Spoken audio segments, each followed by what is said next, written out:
Hello everyone, welcome to my YouTube channel. So let's discuss case studies on patents.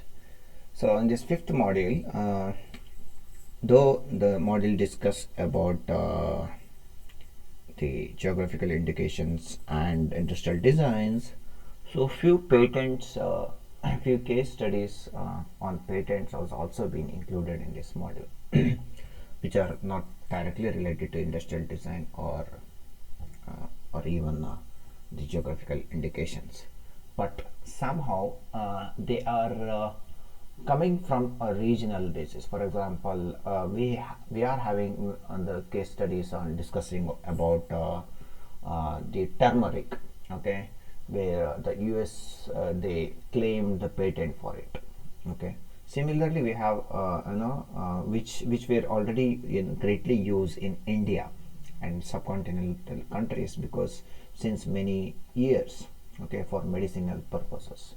So CSIR along with many researchers from India, they got a very lot of what you call opposition, and even our government of India also opposed, and finally the US has to remove those two patents.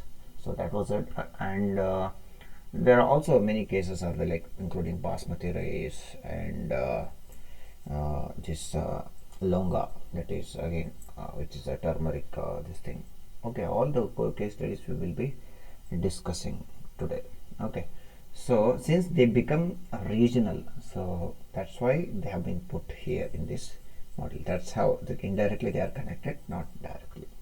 So case studies on patents. The first case study what we can discuss is the turmeric, or you can say the curcuma patent. Okay, so introduction, all of you know curcuma longa, it's commonly known as a turmeric. It has been a staple in traditional medicine and cuisine for centuries. Its medicinal properties have been recognized. All of you know in Ayurveda, the maximum thing that is used is here turmeric for anti-inflammatory, antibacterial, many medicinal benefits we use the turmeric. Okay, you can see in India, since ancient history, India has where they apply this turmeric on the body for many years back only, or many centuries back only. The reason for that was simple. It's so that we can be if for example you might have experienced whenever your grandmas or your any grandpa, whenever you fall or when you have injuries, okay, when you're a kid, you can recall. We 90s kid can recall. I don't know about the current generation. So they used to apply, the first thing they will do is clean with the wound with the water and apply turmeric. That's what they used to do. So this has been widely used in Ayurveda. Okay, however, the commercialization and patenting of curcuma, that was not done. A key compound in turmeric has raised significant databases and controversies when US did it, and US wanted to have a patent. Okay, when they filed for a patent, when they want to go for commercialization with the patent, then it became a significant debatable, or even you can say the controversy matter regarding biopiracy and as well as IPR, that is intellectual property. Now in this case study dwells into the complexity surrounding the curcuma patent and its implications. Let's see the background. In 1990s, what happened? Two United States US patents were filed by some research associated with the University of Mississippi Medical Center and as well as WARF, that is Wisconsin Alumni Research Foundation. Okay, one is from this university, one was from the Mississippi University Medical Center, and another one was for WARF, for medical properties of turmeric. So these patents primarily focused on the use of turmeric extracts, particularly curcumin, for wound healing and anti-inflammatory purposes. These are the two applications, and we know that wound healing and anti-inflammatory work even our grannies have used, and even many before that many people have used, but not now, right? It's not a new thing. So prior art search, we all have studied in review of literature, also you have studied in patent module, also you have studied and trademark also you have studied. In this module also you have studied. So prior art search, it plays a very important role. Before you claim something, you should know whether it was available for the public earlier. It's simple as that, right? So but here these two university researchers violated this prior art search. And when you violate prior art search, these kind of things will happen. So now the patents granted exclusive rights to these institutions. They got a patent, actually it was granted for these two institutions, allowing them to control the production, distribution and sales of the products containing turmeric extract for medicinal purposes. So imagine, every time you go for a turmeric production, you have to take permission from these people. Distribution or making any products out of the turmeric, you should take the permission or give royalties to these people. Is it possible? Because we are using this turmeric for medicinal purposes, especially for wound healing and anti-inflammatory purposes, for many centuries. Okay, right? This is like a total failure, because they I don't know whether they weren't aware of it. Definitely they were aware of it.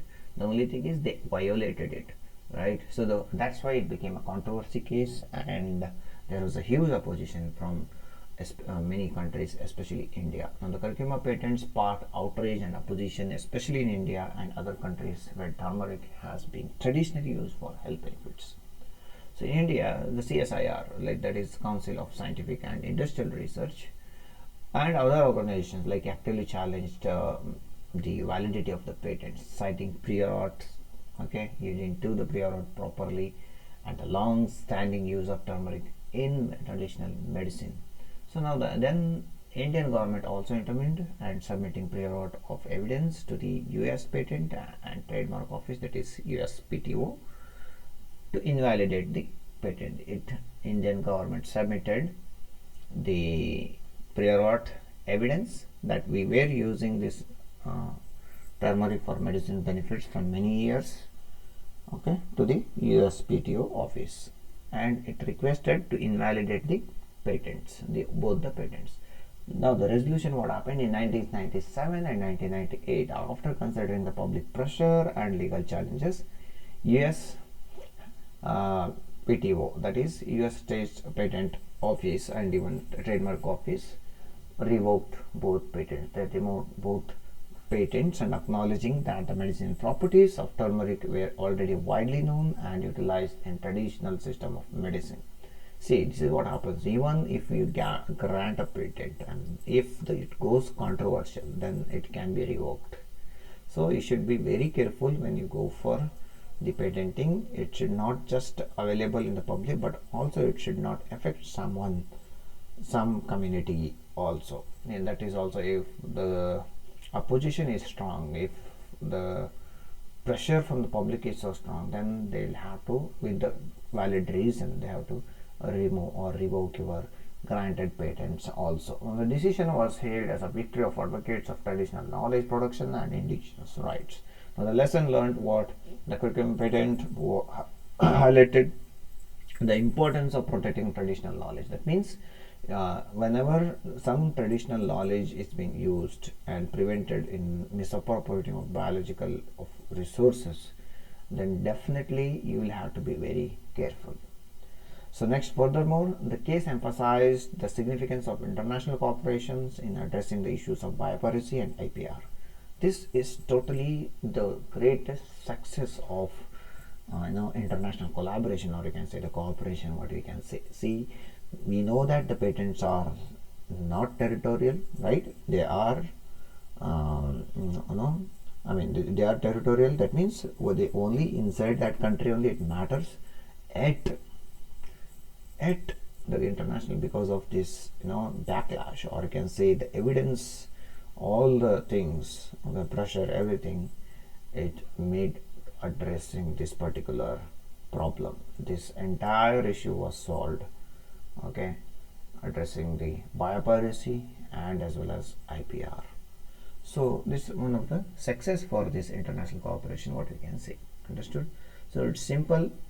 Whatever you do it a proper prior art search. If not, these kind of issues might occur, and your patent, even though if it is granted, they can remove or revoke. Next thing, we are having the same kind of case study on neem extract.